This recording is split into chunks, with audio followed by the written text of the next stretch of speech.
네, 안녕하세요. 주식은 역시 기릿기릿의 기릿입니다. 안녕하세요, 기릿분들. 자, 오늘 새벽에 우리가 원하던 소식은 나오지 않았습니다. 자, 어떤 소식이 나왔는지 바로 같이 공부해보도록 할게요. 첫 번째 뉴스, FOMC가 오늘 새벽 발표를 했는데요. 그런데 조금은 매파로의 변신을 하게 되었습니다. 참고로 매파가 뭐냐면은 우리가 알고 있는 그 매라고 생각하시면 되고요. 그 반대의 단어는 비둘기파가 있습니다.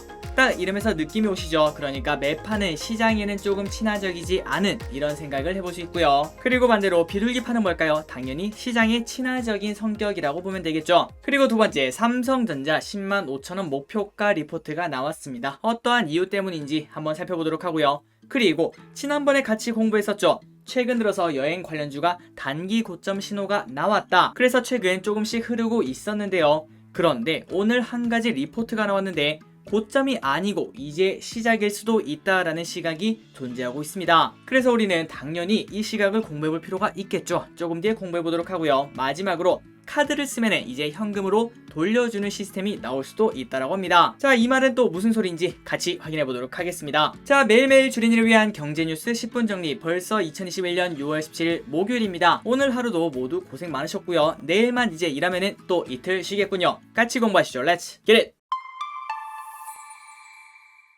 자, 오늘 또 재미없고 딱딱한 경제 뉴스를 한번 부드럽게 공부해 보도록 하겠습니다. 그리고 들어가기 앞서 좋아요를 누르시면 저 기릿에게 매우 큰 힘이 됩니다. 진심으로 감사합니다. 자, FOMC 조기 금리 인상 시사를 했습니다. 그래서 2023년 말까지 2번 올린다라고 말을 했는데요. 한번 내용을 보도록 할게요.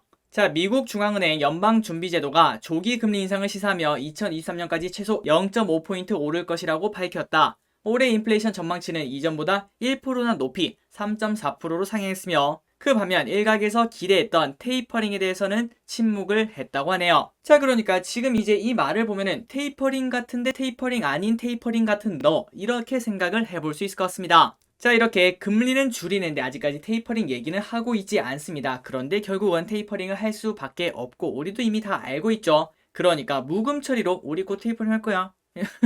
이렇게 말한 거와 마찬가지겠죠. 자, 이런 발표가 나오니까 어제 미국장은 조금 출렁거렸고요. 그리고 오늘 코스피도 좀 장중에는 0.6%인가요? 0.7%인가요? 그 정도까지 빠지다가 조금씩 회복을 하는 모습을 보여주고 있죠. 그런데 아직까지는 야, 벌써 끝났나? 이렇게 생각하기는 이를 것 같습니다. 최소한 하루 이틀 정도는 지나봐야 이제 이 뉴스에 대한 시장의 반응이 완벽하게 나올 거기 때문이죠. 그리고 내일 저녁은 미국에서도 선물 옵션 동시 만기일이니까 기대분들이 너무 급하지 않다면 그냥 오늘 내일은 이런 일이 일어나는구나 하고 한 발짝 물러서서 쳐다보는 게 좋을 것 같습니다. 자, 계속 이어서 보도록 할게요. 점도표에서 조금 뒤에 점도표가 뭔지 보여드리도록 하겠습니다. 점도표에서 2023년 말까지 최소 한 차례 금리 인상을 예상한 FOMC 위원들은 전체 18명 중에서 13명이었다. 그리고 13명 중에서도 금리 인상 횟수를 두 차례로 전망할 위원은 11명에 달했다고 하는군요. 그런데 불과 3개월 전 지난 3월 FOMC에서 2023년 말 금리 인상을 예상한 위원들은 7명 밖에 되지 않았다고 합니다. 그러니까 3개월 만에 FOMC의 입장이 바뀌게 되니까 시장이 살짝 놀라게 된 거죠. 자, 이게 바로 점도표입니다. 이렇게 점이 찍혀 있어서 점도표라고 불리는 것 같은데요. 자, 어떻게 보느냐, 이런 식으로 세로로 4칸으로 나뉘어져 있고요.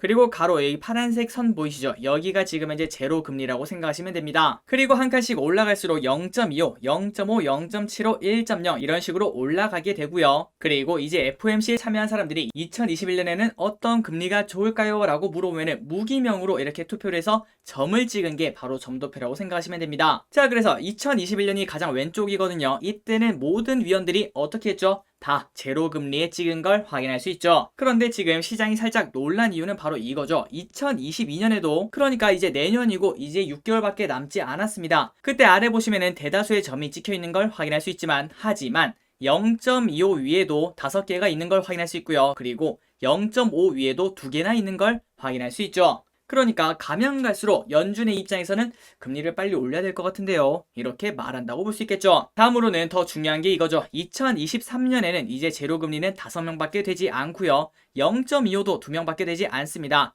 그런데 0.5부터는 3명, 3명, 그리고 1.0 위에도 3명, 그리고 무려 1.5 위에도 2명이나 있는 걸 확인할 수 있죠. 그러니까 이제 금리 상승은 초읽기가 시작되었다라는 걸 생각해 볼 수 있을 것 같습니다. 한이끼리 무슨 소리야, 2023년까지는 1년 반이나 남았다고. 물론 그렇게 볼 수 있겠지만 기리분들 벌써 6개월이나 지났습니다. 우리가 얼마 전만 하더라도 동학개미라는 말이 정말 많았고요. 그리고 삼성전자가 10만 전자가 될 수 있는 상황도 분명 존재하고 있었죠. 하지만 그때부터 조금 미끄러지긴 했지만 그게 벌써 6개월이나 지났습니다. 그러니까 1년 반이란 시간은 그렇게 길지 않다라고 볼 수 있고, 게다가 2022년에도 7명의 위원들이 이렇게 금리 상승을 해야 된다라고 적은 걸 확인할 수 있죠. 그리고 이거는 가면 갈수록 사람들이 더 많아질 수 있고, 게다가 가장 중요한 거는 결국 FOMC는 다수결입니다. 그렇기 때문에 벌써 이걸 보시면 11대 7인 걸 확인할 수 있습니다. 그러니까 몇 명만 더 넘어가면 이미 상황이 역전이 된다고 볼 수 있겠죠. 어쨌든 이게 바로 점도표라고 합니다. 기리분들이 이제 점도표를 보시면 어떻게 보는지 아시겠죠? 그리고 이거를 말씀드리지 않았습니다. 가장 오른쪽에 있는 칸이 있죠. 여기는 어디냐면은 결국은 어디까지 가야 되나요? 라고 물어봤을 때 2.5%까지는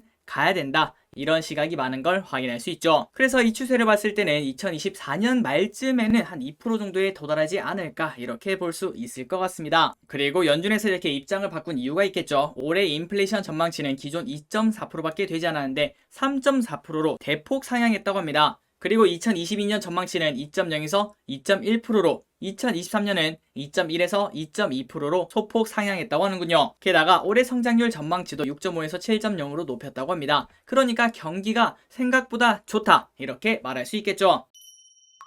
자, 다음입니다. 이 뉴스도 정말 중요하다고 볼 수 있을 것 같은데요. 코스피 오르지만 테이퍼링은 불안합니다. 딱 우리 제 마음 같군요. 그런데 이때는 배당주가 뜬다고 합니다. 한번 내용을 보도록 할게요. 자, 16일 코스피가 장중 최고치를 경신하는 등 화랑세지만 투자자들의 고민은 깊어진다. 인플레이션과 테이퍼링 우려로 불확실성이 남은 가운데 아직 오르지 않은 종목을 찾기도 쉽지 않아서다. 그런데 최근 상대적으로 안정적인 성과를 낼 수 있는 배당주 투자에 관심이 쏠리고 있다고 하는군요. 자, 코스피 고배당 50지수는 최근 3년간 연속 배당을 실시하고 그 다음에 배당 성향은 90%를 넘지 않는 종목으로 구성된다. 그리고 이 지수에는 대표적으로 현대차, 포스코, KB금융, SK텔레콤, 신한지주 등 대형 우량주가 속해 있다. 그리고 삼성전자, KT 등 14개 종목이 지난 11일 새로 편입이 되었는데요. 자, 기리분들도 아마 알고 계실 겁니다. 그리고 작년부터 시작하신 기리분들도 야, 배당주 그거 왜 하지? 그런 생각을 충분히 할 수 있을 것 같아요. 그때는 바로 하루에 삼성전자가 5%씩 오르던 그런 장이었으니까요. 그래서 다들 지루하고 그 다음에 배당 해봤자 5%밖에 야, 삼성전자가 하루 올라가는 게 더 커. 이런 말을 했기 때문에 모두가 멸시, 과시를 했었습니다. 그래서 배당주는 코로나19 사태 이후 증시 상승장에서 상대적으로 투자자들의 외면을 받아왔다. 주가 상승폭이 상대적으로 낮고, 그러니까 거북이고, 기업들의 주주 친화적 정책도 크게 줄어든 탓이다. 하지만 올해는 본격적으로 경기 회복기에 접어들고 배당이 증가할 것으로 전망되면서 배당주가 관심을 받고 있다. 과거 2008년 금융위기, 2011년 미국 신용등급 하락 등 변동성 확대 이후 회복기에도 고배당주가 코스피보다 성과가 상당 기간 좋았다며, 지수는 상승 중이지만 뚜렷한 방향성이 없는 순환매 장세와 불확실성에 마주한 상황에서 배당주 투자 매력은 긍정적이라고 밝혔다고 합니다. 그래서 증시 전문가들은 테이퍼링 가능성이 연말까지 증시의 불안 요소로 작용할 수 있기 때문에 상대적으로 배당주 매력이 돋보인다 이렇게 전망했다고 하는군요. 그리고 이 부분이 정말 중요한데요. 기리분들도 이걸 보시면 혹할 겁니다. 자, 배당주가 상반기보다 하반기에 상대적으로 성과가 좋았다는 점도 주목할 만한 요소다. 그런데 흥국증권에 따르면 최근 10년간 고배당주수 하반기 평균 수익률은 4.3%로 고배당주의 상반기 수익률 그리고 같은 기간 코스피 수익률보다 모두 높았다고 하는군요. 자, 그러니까 이제 하반기 여름부터 시작이죠. 이제 배당주는 겨울에 사는 게 아닙니다. 여름부터 미리 사서 이제 열매를 조금씩 키워 나가는 거죠. 그래서 보통 하반기에는 고배당에 관련된 기업들이 코스피보다 조금 더 좋은 성적을 냈다고 합니다. 그래서 만약에 산다면 어떤 걸 사야 되는가? 전문가들은 이익이 많이 올랐지만 그만큼 배당이 늘지 않은 업종을 노려볼 필요가 있다고 조언했다. 신한금융투자에서는 이익 개선이 확실시되는 업종 중 예상 배당 성향이 과거 평균을 하회하는 업종은 향후 배당 정책의 변화가 나타날 수 있다며, 자동차, 철강, 에너지, 증권, 화학 업종이 배당 수익률 개선 여력이 1%나 이상 있다고 하는군요. 자, 그러니까 기리분들 앞으로 배당주를 보실 때도 그 중에서도 자동차와 철강, 에너지, 증권, 화학 이 업종을 한 번 더 관심 있게 보라고 합니다. 자, 다음 뉴스부터는 이제 빠르게 이제 핵심만 보고 넘어가도록 할게요. 첫 번째, 노브랜드 버거 SSG 랜더스, 쓱 랜더스 효과로 매출 쑥쑥. 자, 신세계푸드에 따르면은 쓱 랜더스가 프로야구 정규 시즌에 선두에 올라선 지난 5월 노브랜드 버거 매출액이 4월 대비 3%나 증가했다고 합니다. 그리고 이와 함께 노브랜드 버거 가맹 상담 문의 건수도 크게 늘어 지난달 처음으로 월 1000건을 돌파했으며 특히 인천 지역에서만 월 100건에 육박한다고 말했다고 합니다. 자, 이 같은 인기는 바로 인천 쓱 랜더스 필드에 설치한 노브랜드 버거 광고의 TV 및 모바일 중계를 통한 반복 노출, 10만 명의 구독자를 가진 쓱 랜더스 유튜버와 인스타그램을 통한 메뉴 및 브랜드 노출이 지속적으로 진행되면서 야구 팬을 중심으로 노브랜드 버거에 대한 인지도가 높아졌기 때문으로 신세계푸드 측은 분석했다고 합니다. 자, 그래서 이렇게 추신수 선수죠. 이렇게 노브랜드 버거를 양손에 들고 먹고 있는데 하지만 이 앞에 있는 콜라가 조금 에러 아닌가? 콜라는 역시 코카콜라 아니면 펩시콜라 아니겠습니까? 그런데 이렇게 어쩔 수 없이 노브랜드 콜라랑 같이 먹는 걸 확인할 수 있네요.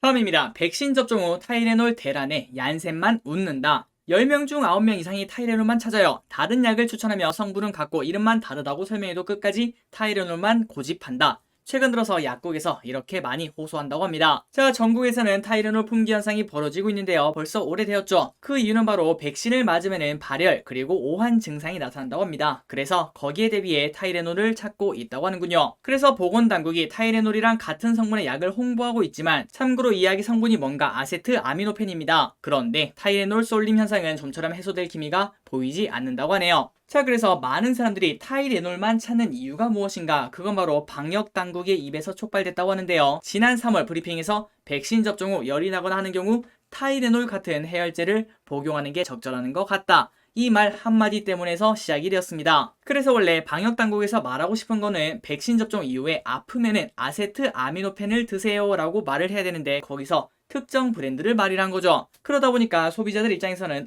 방역당국에서 특별하게 타이레놀을 집어서 말했어. 그러니까 이게 가장 좋은 거겠지. 이런 인식이 박혔다라고 볼 수 있을 것 같습니다. 덕분에 얀센은 국내 착륙 27년 만에 대우제를 맞았으며 그리고 그 수치도 엄청나게 뛰어오르고 있다고 하는데요. 지난 1분기 얀센의 타이레놀 매출액은 81억 원으로 전년 동기 대비 32%나 증가했으며 그리고 시장 점유율은 지난해 1분기 38%에서 올해 1분기 57.7%까지 올랐다고 합니다.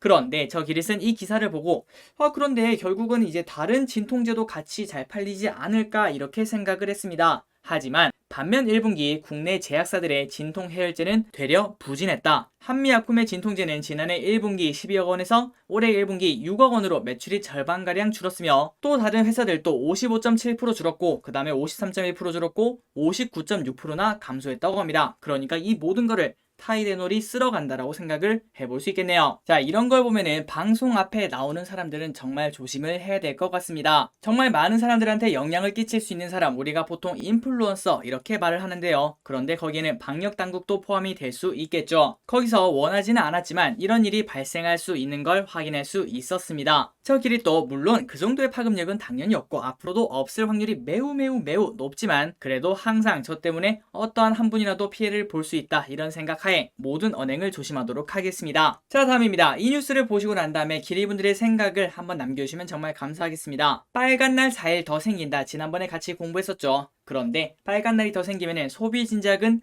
8조 원의 가치가 있다고 하고요. 그 반면 중소기업은 부담을 느낄 수 있다고 합니다. 한번 그 내용에 대해서 보도록 할게요. 자, 국회가 대체 공휴를 확대하는 법안 처리에 공감대를 형성하면서 하반기에 휴일이 총 4일 늘어날 가능성이 높아졌다. 그래서 법안이 국회를 통과해 시행되면은 올해는 광복절, 개천절, 한글날, 크리스마스, 직전 금요일이나 직후 월요일날 대체 공휴일이 되어서 총 4일을 더 쉴 수 있을 것으로 보인다고 합니다. 그리고 내년부터는 3.1절 그리고 부처님 오신 날 등에도 대체 공휴일이 적용될 전망이라고 하는군요. 자, 그리고 이거는 단순히 휴일을 넘어서 소비 진작에 효과가 있다고 합니다. 자, 그 경제 효과는 지난해 현대경제연구원이 발표한 보고서에서 보면은 우리나라 전체 인구인 절반인 2,500만 명이 대체 공휴일을 적용받고 그리고 대체 공휴일 하루 동안 한 명이 평균 83,690원을 쓴다고 가정하면 하루 동안 소비 지출액은 2조 1천억 원으로 추정이 된다고 합니다. 그리고 오랫동안 4일을 더 놓을 거니까 곱하기 4 하면 8조 원의 가치가 있다고 볼 수 있겠죠. 참고로 어디서 생산 유발이 나오는가? 숙박업이 1조 800억, 그리고 운송 서비스업이 1조 500억,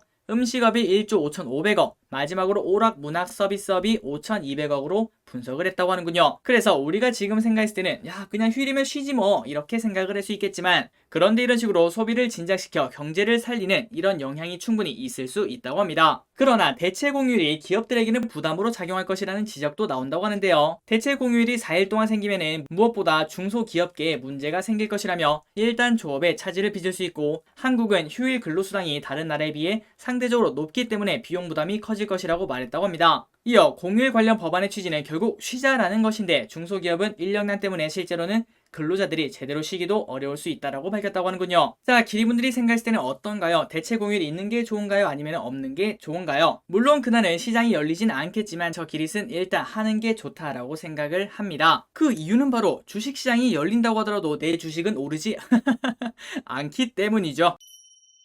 다음 뉴스입니다. 3분기에 카드를 더 쓰면 현금을 돌려주는 정책이 나올 수도 있다고 합니다. 카드 캐시백 추진을 한다고 하는데요. 일단 이걸 보고 야 이거는 우리나라 사람들이라면 무조건 돈을 쓰겠다 이런 생각을 했습니다. 한번 보도록 할게요. 자, 더불어민주당이 3분기 신용카드 사용액이 2분기보다 많으면 일정 퍼센트를 금액 한도를 정해 캐시백을 주는 정책을 추진한다. 그 이유는 바로 내수 진작 차원이라고 볼 수 있겠죠. 그래서 직전 분기 대비 늘어난 카드 사용액의 10%를 현금으로 최대 30만원까지 돌려주는 방안을 검토 중이라고 하는데요. 이 경우 2분기에는 100만원을 카드로 결제한 사람이 3분기에 300만원을 사용했을 경우 늘어난 200만원의 10%인 20만원을 현금이나 지역화폐로 돌려받을 수 있다고 합니다. 자, 물론 여기에는 세금 얘기를 빼놓을 수 없겠지만 하지만 세금 얘기를 살짝 빼놓고 난다면은 지금 현재 봤을 때 내수 진작 차원이 포인트 아니겠습니까? 거기에만 맞춘다면은 야 이거는 우리나라 사람들 무조건 한도까지 채우겠다 이런 생각을 해볼 수 있을 것 같습니다. 그리고 그런 일이 난다면은 당연히 카드사들은 좀 좋아질 수 있겠죠. 그만큼 매출액이 당연히 늘어날 수 있으니까요. 자, 다음입니다. 이틀 전까지만 하더라도 300명에서 왔다 갔다 하고 있었는데 540명까지 조금씩 늘어나고 있군요. 하지만 중요한 점은 1차 접종률이 무려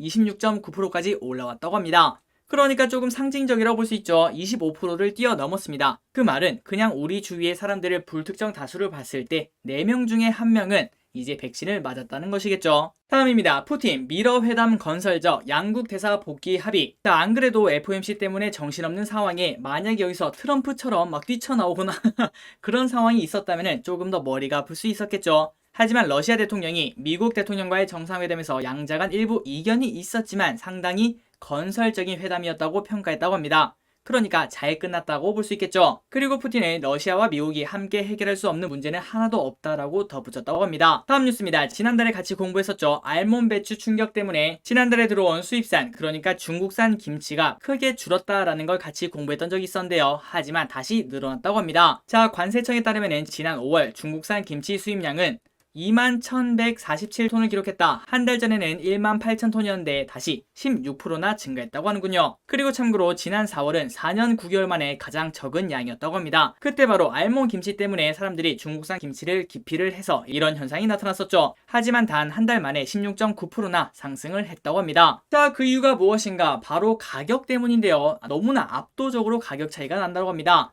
자, 중국산 제주김치는 1kg당 863원으로 알려져 있으며 국산 김치는 1kg당 2,872원이기 때문에 3분의 1에도 미치지 않는, 그러니까 우리나라 김치가 3배나 비싸다고 합니다. 그러다 보니까 식당에서는 국내산 김치를 쓰기가 너무나 어렵다고 볼 수 있겠죠. 지금 알몬 김치 때문에 뿔난 소비자들이 불매 운동을 벌이더라도 실제 수요처인 식당 등에서는 어쩔 수 없이 중국산 김치를 쓸 수밖에 없다고 합니다. 자, 그렇다면 어떤 방법을 써야 우리나라 김치를 많이 사용하고 중국산 김치를 수입을 하지 않을 수 있을까요? 바로 우리나라 김치를 만들 때 자동화 설비를 사용해서 우리나라 김치를 만드는 가격을 줄일 수밖에 없을 것 같습니다. 참고로 아래 봤을 때 세계김치연구소가 개발한 배추김치 양념 속 넣기 자동화 설비의 경우 공정 투입 인력을 기존 대비 4분의 1로 줄이고 게다가 김치 생산량은 기존 수작업보다 9배가량 늘릴 수 있다고 하네요. 자, 여기서 해결책을 찾을 수 있으면 좋겠습니다.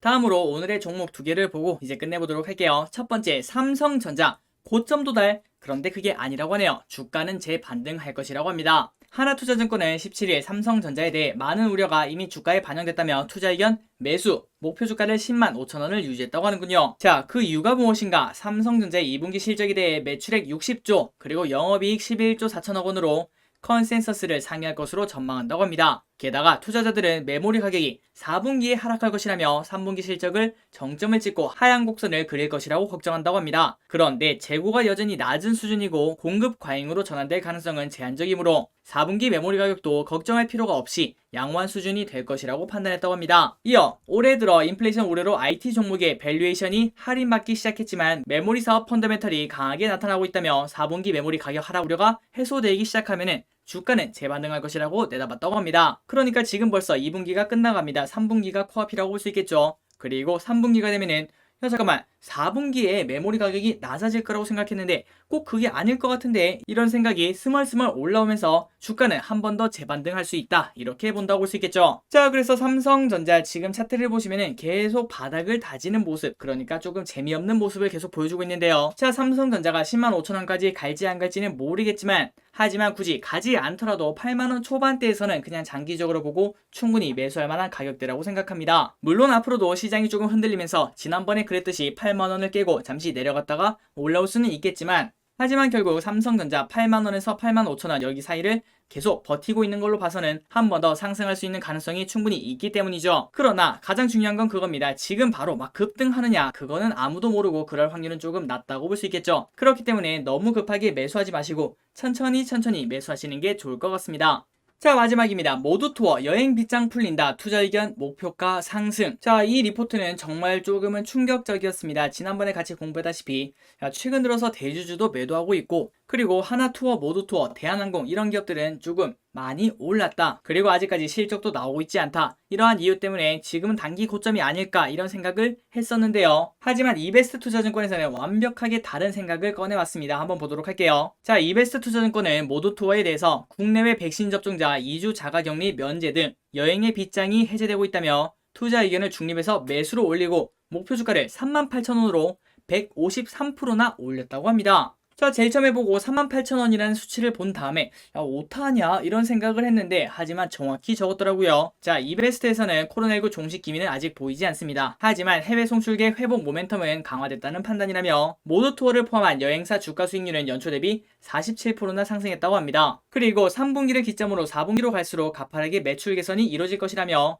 그리고 이제 내년이죠. 2022년에는 정상화 재개가 이뤄질 것이며 코로나19 이전 수준의 이익 정상화 및 대형 여행사 중심 이연 수요가 집중될 것으로 기대되는 2023년에 2년간 평균 주당 순이익 EPS의 평균 퍼 16배를 적용해 목표 주가를 산정했다고 합니다. 그러니까 앞으로 회복을 해서 그때 목표 퍼 16배를 잡으니까 38,000원이라는 금액이 나온다는 거겠죠. 자, 38,000원이 어느 정도냐? 여기 보시면은 지금 가격이 28,000원밖에 되지 않습니다. 최근 들어서 주가는 조금씩 내려오고 있었는데요. 하지만 38,000원까지는 만원이나 높다고 볼 수 있겠죠. 지금부터 무려 30% 정도의 상승 여력이 남았다고도 볼 수 있을 것 같습니다. 자, 기리분들도 한번 이 시각에 대해서 공부를 해보시고 그런데 가장 중요한 점은 방금 전에 보시다시피 2023년까지입니다. 그러니까 바로 그 주가를 향해서 달려간다고 보기에는 조금은 시간이 걸릴 수 있다라고도 볼 수 있겠죠. 그리고 혹시나 주가가 조금 더 떨어지게 되면 그때 한번 매수의 기회로 삼아보시기 바랍니다. 자, 지금까지 경제뉴스가 끝났고요. 오늘 또 같이 공부해주셔서 진심으로 감사합니다. 지금까지 기리셨습니다. 빠이요.